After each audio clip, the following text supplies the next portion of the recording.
Assalamualaikum warahmatullahi wabarakatuh. Halo semuanya. Pada kesempatan kali ini kami akan membahas tentang fungsi-fungsi manajemen. Baiklah, langsung saja ke pembahasannya.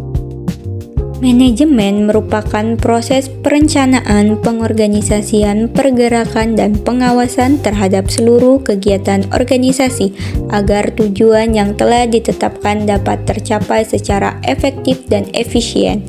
Dalam hal ini, penerapan fungsi-fungsi manajemen sangat penting untuk memastikan seluruh kegiatan pelatihan, administrasi, serta pengelolaan sumber daya manusia dan fasilitas berjalan dengan optimal.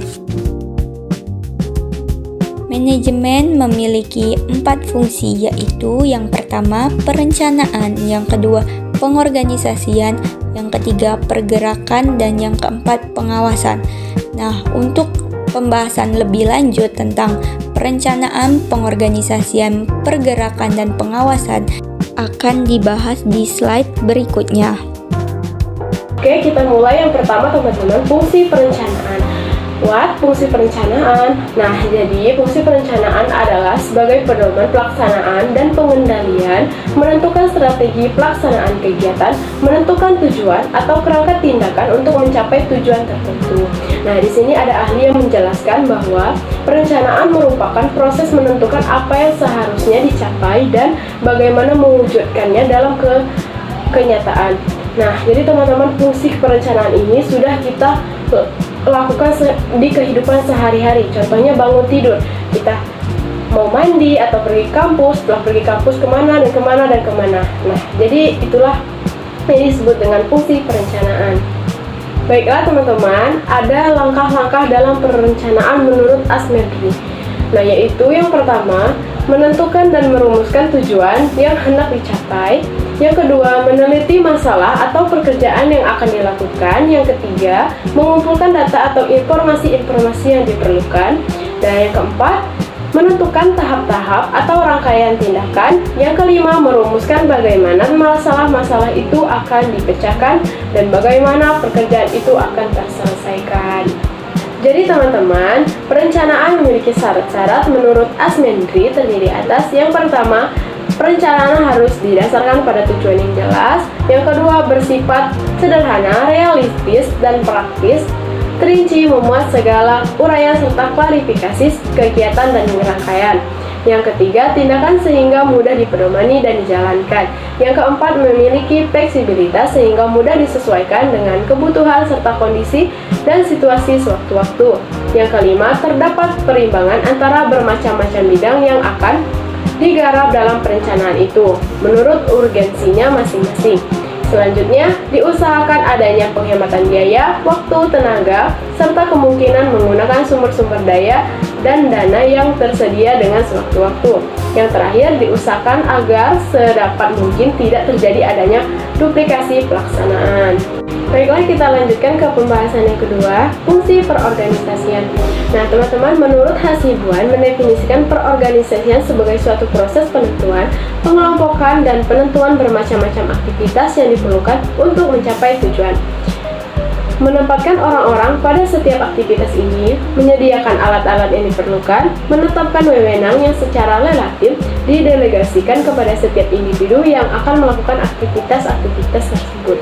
Nah, pengertian dari organisasi sendiri adalah sekelompok orang atau sekumpulan orang yang bekerja sama untuk mencapai tujuan bersama, tujuan tertentu, dan terstruktur. Selanjutnya ada kegiatan organizing menurut Sarwoto. Nah, yang pertama perumusan tujuan. Nah, jadi teman-teman, tujuan harus dirumuskan secara jelas dan lengkap, baik mengenai ruang lingkup sasaran dan sarana yang diperlukan serta jangka waktu pencapaian tujuan. Yang kedua, penetapan tugas pokok. Nah, hal yang harus diperhatikan dalam hal ini yaitu tugas pokok harus merupakan bagian dari tujuan dan tugas pokok harus dalam batas kemampuan untuk dicapai dalam jangka waktu tertentu. Yang ketiga, perincian kegiatan. Dalam kegiatan ini juga selain harus disusun dengan lengkap dan terperinci, juga perlu diidentifikasikan kegiatan-kegiatan yang penting dan yang kurang penting. Yang keempat, pengelompokan kegiatan-kegiatan dalam fungsi-fungsi. Kegiatan yang erat hubungannya satu sama lain dikelompokkan menjadi satu. Yang kelima, departementasi. Apa itu departementasi?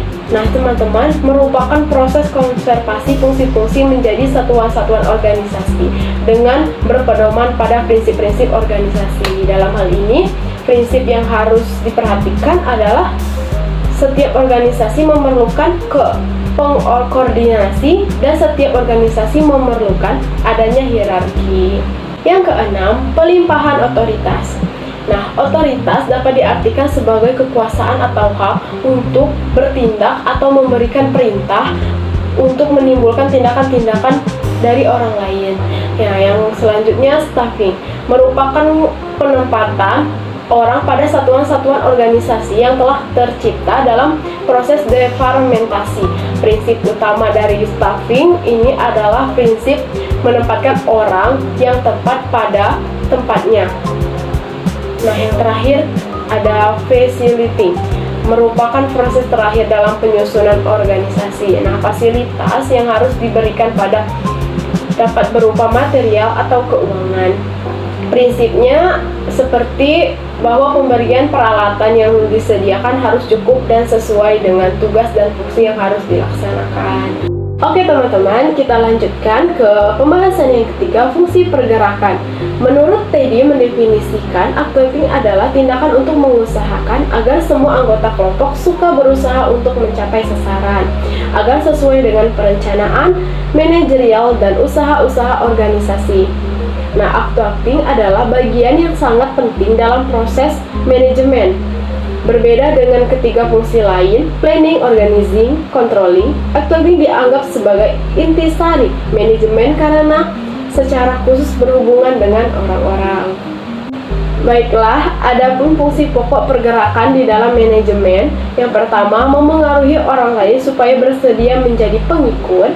Yang kedua, menaklukkan daya tolak orang-orang. Yang ketiga, membuat seseorang atau orang-orang suka mengerjakan tugas lebih baik. Yang keempat, mendapatkan, memelihara, dan memupuk kesetiaan pada pimpinan, tugas, dan organisasi tempat mereka belajar.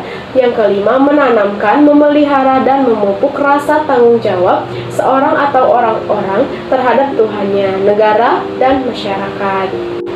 Oke teman-teman, kita lanjutkan ke pembahasan yang terakhir, fungsi pengawasan. Nah, pengawasan adalah proses penentuan apa yang dicapai, berkaitan dengan standar apa yang sedang dihasilkan, penilaian pelaksanaan, serta bila mana perlu diambil tindakan korektif. Ini yang memungkinkan pelaksanaan dapat berjalan sesuai rencana, yakni sesuai dengan standar yang diharapkan. Nah, di sini ada tujuan pengawasan. Menurut konsep sistem adalah membantu mempertahankan hasil atau output yang sesuai dengan syarat-syarat sistem. Artinya, dengan melakukan kerja pengawasan diharapkan dapat mencapai kualitas produk organisasi berdasarkan perencanaan yang telah ditetapkan, sehingga konsumen atau stakeholder menjadi puas. Nah, menurut ahli mengungkapkan pengawasan seharusnya merupakan atau compelling, artinya proses yang harus bersifat memaksa agar kegiatan-kegiatan pelaksanaan activating dapat disesuaikan rencana yang telah ditetapkan. Di sini ada juga kegiatan pengawasan berjalan efektif dapat dilakukan melalui 3 tahapan kegiatan. Yang pertama, tahapan penetapan alat pengukur standar. Yang kedua, tahapan mengadakan penilaian evaluate, atau yang ketiga, mengadakan tindakan perbaikan. Nah, jadi teman-teman, itulah yang bisa saya sampaikan. Mohon maaf jika ada pembahasan, perkataan maupun penyampaian yang salah. Mohon maaf. Pada Allah saya mohon ampun. Wassalamualaikum warahmatullahi wabarakatuh. Dadah, jangan lupa komen.